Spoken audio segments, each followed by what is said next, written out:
thought what we'd want to do today is to just share with you one experience of where we had to, in typical South African fashion, had to push for being heard as civil society and communities in relation to the issue of petrol stations getting applying for public for liquor licenses.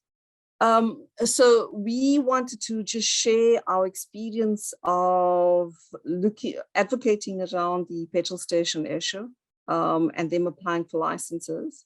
And the key thing for us was that we view petrol stations getting licenses as increasing the harmful availability of alcohol.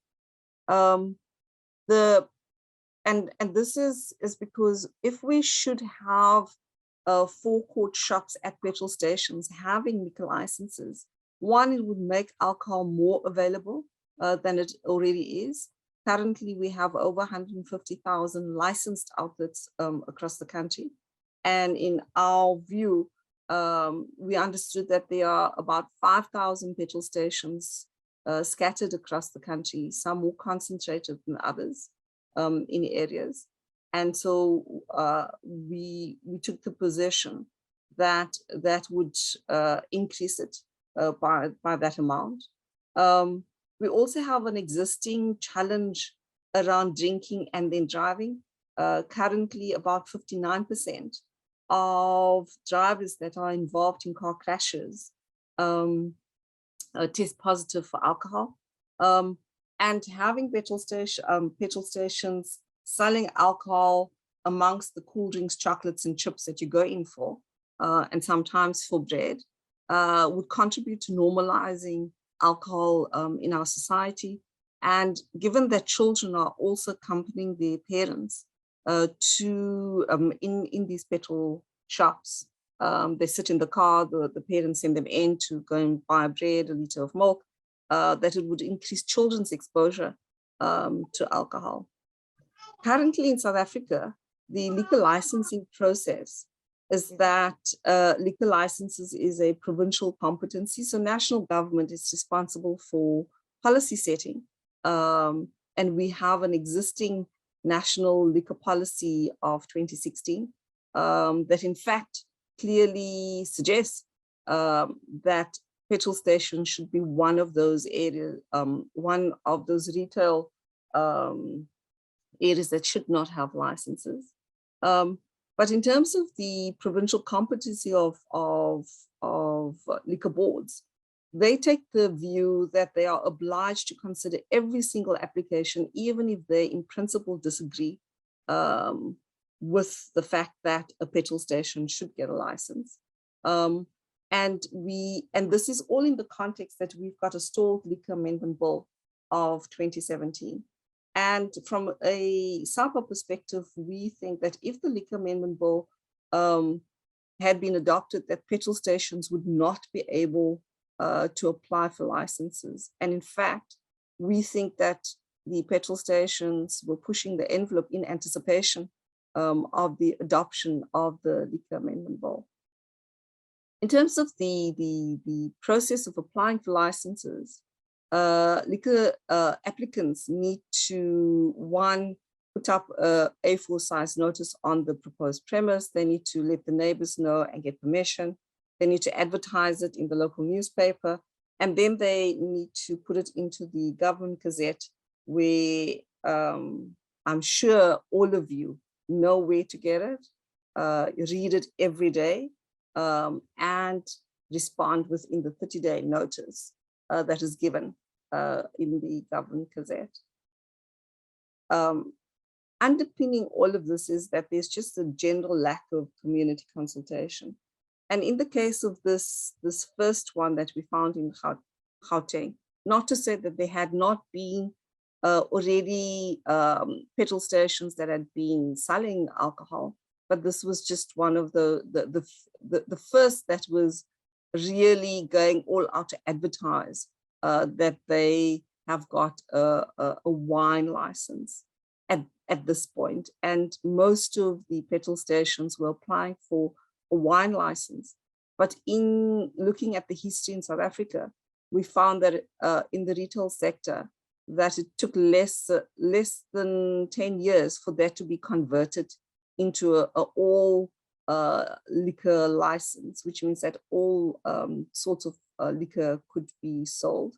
And we thought that, just given the context, that would probably be fast-tracked, and that we would, in a very short space of time, petrol stations would be able to apply for a full liquor license. Whilst we were investigating this issue, we came across a report from KPMG, which is called, and you can't see this on the screen, unfortunately, but it's called Fuel Forecourt Retail Market.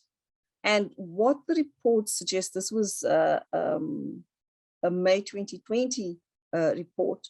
What the report suggests is that they essentially put forward an economic argument for forecourts becoming one-stop convenience shops, and alcohol should be put within that offer. In terms of how the forecourt could consolidate their offering to communities and service, and also to continue to drive business. That essentially alcohol should become part of the offering, and of course what it did, it is essentially saying that some of the existing practices. So you have Namibia, our neighbor, for instance. You have Botswana, where you do have alcohol available in at petrol shops. And so what were some of the actions that we undertook? When we found out about this license, we tried to engage a BP head office, as well as the Gauteng Liquor Board. BP ignored us, didn't respond in the way that we had requested. And the Liquor Board's position was that they are obliged to go through the process of application. Of course, we then started engaging and mobilizing support, both what we thought was a bit of an insider voice, as well as amongst our partners. And at the same time, we started monitoring whether or not there were other applications happening. And this process led us to try and clarify what exactly is the position of liquor boards, of all the 9 liquor boards across the country. And then we found that there was complete lack of synergy, that some provinces took this position, and then other provinces like KZN had a clear policy that they won't give petrol stations licenses. And then we undertook our version or our interpretation of public participation. We launched a petition in partnership with SAAP. We hosted a protest outside the BP head office, and this was during the COVID period. So there were some limitations around that. One of the provinces that we did engage was the Western Cape. We met with the, similar to the Gauteng Liquor Board, we met with the CEO and the community liaison manager, engaged them around this issue. And at the same time, we found that there were 5 applications within the Western Cape area, and that ranged from Sea Point to Salt River, to Somerset West. And so we called up the CPFs, any residential ratepayers association or any community organization, the absence of a ratepayers association, to just try and inform them about the application, and then try to identify communities that would partner with us to try and raise public awareness around this issue. And that's how we decided on the Woodstock Salt River BP station. I think It's at the Salt River Circle. And we hosted a public demonstration on a rainy Saturday morning, and engaged the passers-by to sign the petition. What we found through these actions is that the Western Cape Liquor Board decided to call for public comments on whether or not petrol stations should be awarded licenses. And from our perspective, that was a win for communities. It was a win for civil society organizations that the Liquor Board took that step. And on the basis of community members putting forward the objection to this, all applications in the Western Cape from BP petrol stations and specifically was rejected. Since then, this has evolved where the Western Cape Liquor Board has provided information about new applications, as well as sending us information about people that are reapplying, particularly those that are red zoned, where they thought where there were difficulties that people were not adhering to licensing conditions. And in the Gugulethu area, we were able to then collect signatures from people around 2 of these applicants for renewals. Since so that was the big thing from our side. Since then, we have had ongoing actions around this particular issue. So on a monthly basis, we monitor liquor license applications across the 9 provinces. And where we do come across them, we try and respond, phone up organizations, let communities know about these applications, and where we can support them in making submissions of objections. We continue to promote that communities have the right to be consulted.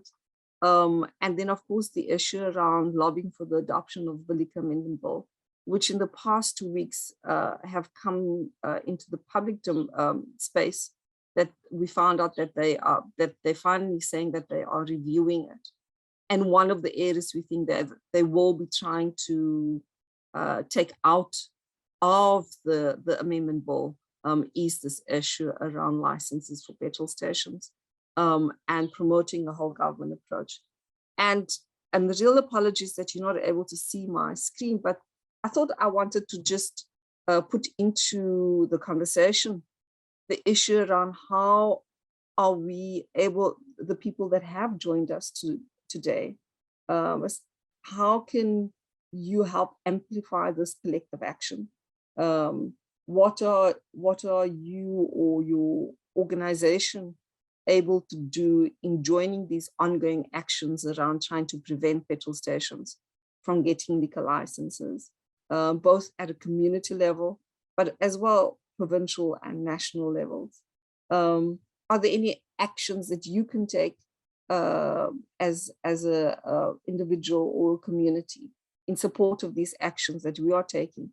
And if there are any other additional actions that you would say would contribute to increasing public participation as opposed to stakeholder participation in the quest to make communities safer.